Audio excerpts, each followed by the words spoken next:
বিএনপির ৯ আওয়ামী লীগের নেতা ও তাদের স্বজনরা দেশ ছেড়ে যাচ্ছে বললেন রিজভী। জানাবো ক্রসফায়ার শেখ হাসিনা যে প্রতিশ্রুতিটি ভঙ্গ করেছেন। এদিকে মিল্টন সমাদদার ৩ দিনের রিমান্ডে। এবং সর্বশেষ জানাবো শেখ হাসিনার কালো খাতায় নাম লেখালে কি হয়। এতক্ষণ শুনলেন সংবাদ শিরোনাম, এবারে বিস্তারিত। বিএনপির ৯ আওয়ামী লীগের নেতা ও তাদের স্বজনরা দেশে ছেড়ে যাচ্ছে বললেন রিজভী। বিএনপি সিনিয়র যুগ্ম মহাসচিব অ্যাডভোকেট রুহুল কবির রিজভী বলেছেন, বিএনপি নেতারা হতাশ বা ক্লান্ত নয়, বিএনপি নেতারা কেউ দেশ ছেড়ে যাচ্ছে না, দেশে ছেড়ে যাচ্ছে আওয়ামী লীগের নেতারা ও তাদের স্বজনরা। রিজভী বলেন, ওবায়দুল কাদের সাহেবরা হতাশা থেকে শ্রাবণের বৃষ্টির ধারার মতো অনর্গল মিথ্যা কথা বলছেন। সারা দেশে চলমান তীব্র তাপদাহে অতিষ্ঠ নগরীর পথচারীদের মাঝে ঢাকা মহানগর উত্তরের বাড্ডা বিএনপির পক্ষ থেকে খাবার পানি স্যালাইন বিতরণ কর্মসূচিতে তিনি আরো বলেন, শত নিপীড়নেও বিএনপি নেতারা রাজপথে আছে এবং সরকারের পতন না হওয়া পর্যন্ত রাজপথে থাকবে। মানুষের ভোটের অধিকার প্রতিষ্ঠা না হওয়া পর্যন্ত আন্দোলন চালিয়ে যাবে। বিএনপির এই নেতা বলেন, বেসিক ব্যাংক সহ ব্যাংক লুট করে হলমার্ক কেলেঙ্কারি করে পদ্মা সেতু মেট্রো রেল ফ্লাইওভার নির্মাণের নামে টাকা লুটপাট করে সেই টাকা তারা বিদেশে পাচার করেছে। তারা মালয়েশিয়া, কানাডা, অস্ট্রেলিয়ায় সেকেন্ড হোম তৈরি করে তাদের স্ত্রী সন্তানদের আত্মীয় স্বজনদের সেখানে পাঠিয়ে দিচ্ছে। তিনি বলেন, আমরা তো আছি জেলে আসা যাওয়ার জন্য, শত নিপীড়নেও রাজপথে কর্মসূচি অব্যাহত রেখেছি, আমরা কোনো জুলুম নির্যাতনের কাছে মাথা নত করব না। রিজভী বলেন, আওয়ামী শ্রমিকদের কল্যাণে কিছুই করেনি, বরং শ্রমিকরা তাদের ন্যায্য দাবিতে বেতনের দাবিতে বেতন বৃদ্ধির দাবিতে আন্দোলন করতে গেলে 4 জন শ্রমিককে গুলি করে হত্যা করা হয়েছে। শ্রমিক নেতা আমিনুল হককে পুলিশ গুলি করে হত্যা করেছে। তিনি বলেন, রানা প্লাজায় প্রায় 1000 শ্রমিক হতাহত হলো, তাজরিন গার্মেন্টসে 100 শ্রমিক প্রাণ হারালো, সেগুলো মানুষ ভুলে যায়নি। দেশে ভয়াবহ দুর্বিষহ অবস্থা চলছে উল্লেখ করে রিজভী বলেন, আজ এক মাসের মতো দেশে খরা চলছে, অগ্নি প্রবাহ চলছে, নানা রোগে আক্রান্ত হচ্ছে মানুষ, কিন্তু শ্রমজীবী মানুষকে বাঁচানোর জন্য সরকার কিছুই করেনি। তিনি বলেন, এগুলো হলো চেইন রিঅ্যাকশন।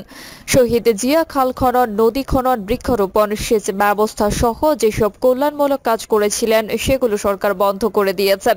দিনাজপুর ঠাকুরগাঁয়ে মানুষ সেচের জন্য পানি পাচ্ছে না, সবকিছুর জন্য দামি সরকারি দায়ী। ক্রসফায়ার শেখ হাসিনা যে প্রতিশ্রুতিটি ভঙ্গ করেছেন। বাংলাদেশ পুলিশ এমন কিছু করে বসে যেটিকে তারা নিয়মিত কাজ বলেই ভেবেছিল। তারা ঠান্ডা মাথায় একজন মানুষকে গুলি করে হত্যা করে। তবে এবার তাদের টার্গেট কোনো রাজনৈতিক প্রতিপক্ষ কিংবা সন্দেহভাজন মাদক কারবারি ছিলেন না, ছিলেন একজন অবসরপ্রাপ্ত সেনা কর্মকর্তা, যিনি একসময় প্রধানমন্ত্রী শেখ হাসিনা সরকারের নিরাপত্তা দলের সদস্য ছিলেন। বাংলাদেশের ভয়ঙ্কর নিরাপত্তা বাহিনীগুলোর হাতে হত্যার শিকার হাজারো মানুষের মতো মেজর সিনহা, মোহাম্মদ রাশেদ খানও বিচার বহির্ভূত হত্যাকাণ্ডের ভিকটিমে পরিণত হন। হত্যাকাণ্ডটি এতই ভয়াবহ ছিল যে এর ফলে জনমনে ব্যাপক প্রতিক্রিয়া দেখা দেয়। আর হাসিনাও তার এক প্রতিশ্রুতির মুখোমুখি হতে বাধ্য হন, যা তিনি অনেক আগেই ভেঙে ফেলেছিলেন। তিনি প্রতিশ্রুতি দিয়েছিলেন যে তার শাসনামলে বিচার বহির্ভূত হত্যাকাণ্ডের ক্ষেত্রে জিরো টলারেন্স থাকবে।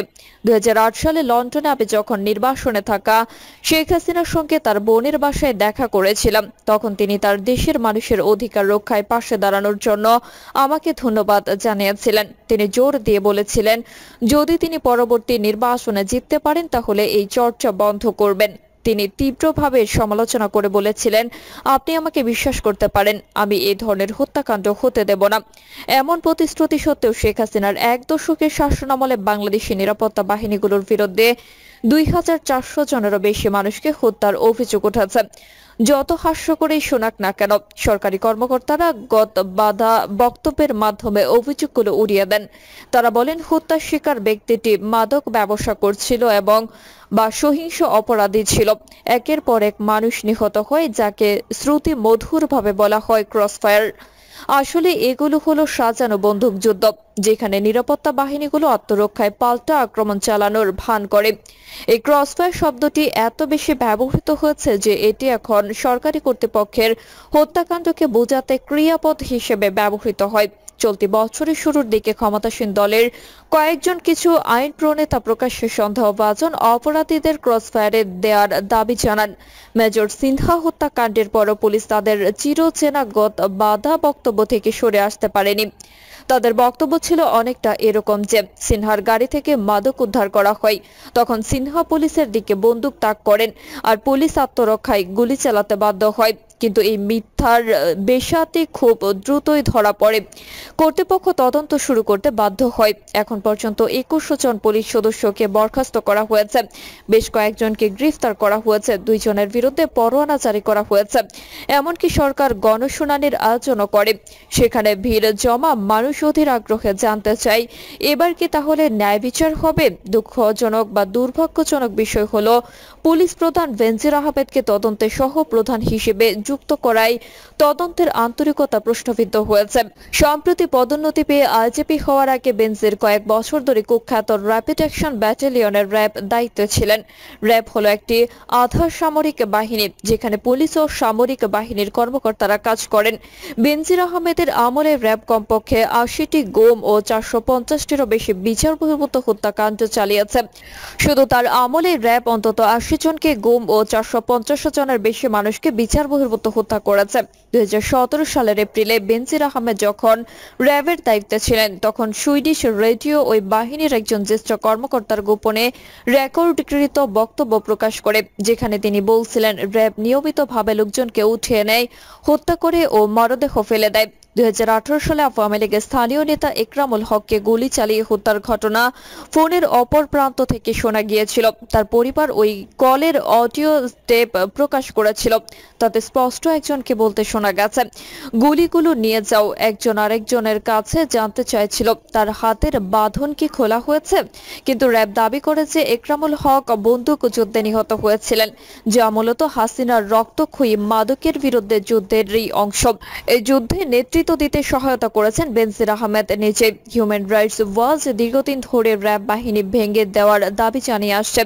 জাতিসংঘের নির্যাতন বিরোধী কমিটি সরকারের প্রতি আহ্বান জানিয়েছে র্যাবকে অন্ততপক্ষে পুরোপুরি বেসামরিক বাহিনীতে পরিণত করা হোক। র্যাব গঠন হওয়ার সময় থেকেই অন্যতম বড় আশঙ্কা ছিল যে সংস্থাটির মধ্যে সামরিক বাহিনী ও পুলিশের মিশ্রণের ফলে বিভিন্ন সহিংস চর্চা ও কৌশল পুলিশের মধ্যেও চলে যেতে পারে। সেই শঙ্কা এখন সত্য হয়েছে। বেনজির আহমেদের পদোন্নতির মাধ্যমেই বার্তা দেওয়া হয়েছে যে শাসক দলের পক্ষে এসব সহিংসতার দেখভালে যারা সদিচ্ছার প্রমাণ দিতে পারবে তারাই পদোন্নতি পাবে, পুরস্কৃত হবে।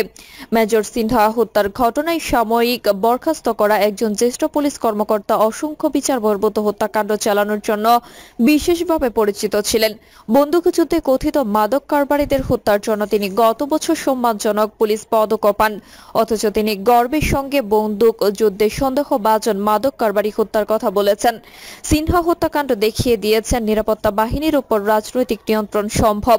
5 আগস্ট গ্রেফতারি পরোয়ানা জারির পর থেকে বাংলাদেশে কিছুদিন ক্রসফায়ারের কথা শোনা যায়নি। শেখ হাসিনা, যিনি দীর্ঘদিন নিজেকে গণতন্ত্র ও মানবাধিকার চ্যাম্পিয়ন বলে দাবি করেছেন, তার উচিত এই উপলক্ষকে ব্যবহার করে নিজের মধ্যে সেই মানুষটিকে খুঁজে বের করার চেষ্টা করা, যিনি 2008 সালে আমার চোখে চোখ রেখে প্রতিশ্রুতি দিয়েছিলেন যে অবৈধ হত্যাকাণ্ড ও নির্যাতন বন্ধ হবে। তার উচিত যাদের বিরুদ্ধে ক্রসফায়ারে জড়িত থাকার বিশ্বাসযোগ্য অভিযোগ রয়েছে তাদের অপসারণ করা এবং বিচার বহির্ভূত সকল হত্যাকাণ্ড তদন্তের জন্য একটি স্বাধীন কমিশন গঠন করে দায়ী ব্যক্তিদের বিচারের মুখোমুখি করা। তারপরেই কেবল তিনি তার জিরো টলারেন্সের প্রতিশ্রুতি রাখতে শুরু করতে পারবেন। মিল্টন সমাদদার 3 দিনের রিমান্ডে। প্রতারণার মাধ্যমে মৃত্যুর জাল সনদ তৈরি করার অভিযোগে দায়ের করা মামলায় child and old age care আশ্রমের চেয়ারম্যান মিল্টন সমাদদারের 3 দিনের রিমান্ড আবেদন মঞ্জুর করেছেন আদালত। এর আগে মামলাটির তদন্ত কর্মকর্তা মিরপুর জোনাল টিম গোয়েন্দা বিভাগ এসআই মোহাম্মদ কামাল হোসেন আসামিকে আদালতে হাজির করে 7 দিনের রিমান্ডের আবেদন করেন। এই সময় মিল্টনের আইনজীবীরা রিমান্ড বাতিল চেয়ে জামিনের আবেদন করেন। রাষ্ট্রপক্ষ ওই জামিনের বিরোধিতা করে রিমান্ডের পক্ষে শুনানি শুনানি করেন। উভয় পক্ষের শুনানি শেষে আদালত মিল্টন সমাদ্দারের 3 দিনের রিমান্ড মঞ্জুর করেন। এর আগে বৃহস্পতিবার দুপুরের দিকে মিল্টনকে ঢাকার চিফ মেট্রোপলিটন ম্যাজিস্ট্রেট আদালতে হাজির করা হয়। মিরপুর মডেল থানায় দায়ের করা মামলায় তাকে আদালতে তুলে পুলিশ। এরপর তাকে ঢাকা সিএমএম আদালতের হাজতখানায় রাখা হয়। বিকেল 3:15টার দিকে এজলাসে তোলা হয় আসামিকে। গত 1 মে রাতে রাজধানীর মিরপুর এলাকায় অভিযান চালিয়ে মিল্টন সমাদ্দারকে গ্রেফতার করে ঢাকা মহানগর গোয়েন্দা পুলিশ। এরপর তার বিরুদ্ধে মিরপুর মডেল থানায় 3টি মামলা দায়ের করা হয়েছে। জানা যায়, গত 25 এপ্রিল একটি জাতীয় দৈনিকে মিল্টন সমাদ্দারের বিরুদ্ধে প্রতারণার নানা অভিযোগ উঠে আসে। এতে বলা হয়, মোবাইল ব্যাংকিং এর 16টির বেশি নম্বর এবং 3টি ব্যাংক হিসেবে প্রতি মাসে প্রায় কোটি টাকা জমা হয়। এর বাইরে অনেকেই তার প্রতিষ্ঠানে সরাসরি অনুদান দিয়ে আসেন। এই অর্থের অপব্যবহার করেন তিনি। মানবিক কাজের জন্য এই পর্যন্ত তিনি 3টি রাষ্ট্রীয় পুরস্কার পেয়েছেন মিল্টন সমাদ্দার। শেখ হাসিনার কালো খাতায় নাম লেখালে কি হয়? গতকাল আওয়ামী লীগের কেন্দ্রীয় কার্যনির্বাহী কমিটির বৈঠকে উপজেলা নির্বাচন প্রসঙ্গটি আলোচনায় হয়নি। আওয়ামী লীগ সভাপতি প্রধানমন্ত্রী শেখ হাসিনা কৌশলগত অবস্থান গ্রহণ করে কেবল সাংগঠনিক বিষয়ে আলোচনার জন্য নির্দেশনা দেন। ফলে আওয়ামী লীগের কোনো নেতাই আর উপজেলা নির্বাচনের প্রসঙ্গটি আলোচনায় নিয়ে আসেনি। আওয়ামী লীগের কেন্দ্রীয় বৈঠকে উপস্থিত অন্তত 2 জন নেতা বলেছেন যে আগামী 23 জুন দলের 75তম প্রতিষ্ঠা বার্ষিকী কিভাবে জাঁকজমকপূর্ণভাবে উদযাপন করা যায় ও 21 থেকে 23 জুন পর্যন্ত 3 দিন ব্যাপী অনুষ্ঠানমালা করা এবং শেষ দিনে বড় সমাবেশ করার বিষয়গুলো নিয়ে আলোচনা করা হয়। প্রিয় দর্শক, এই ছিল এখনকার সর্বশেষ সংবাদ। আপডেট সব সংবাদ পেতে চ্যানেলটি সাবস্ক্রাইব করে বেল আইকনটি ক্লিক করে রাখুন।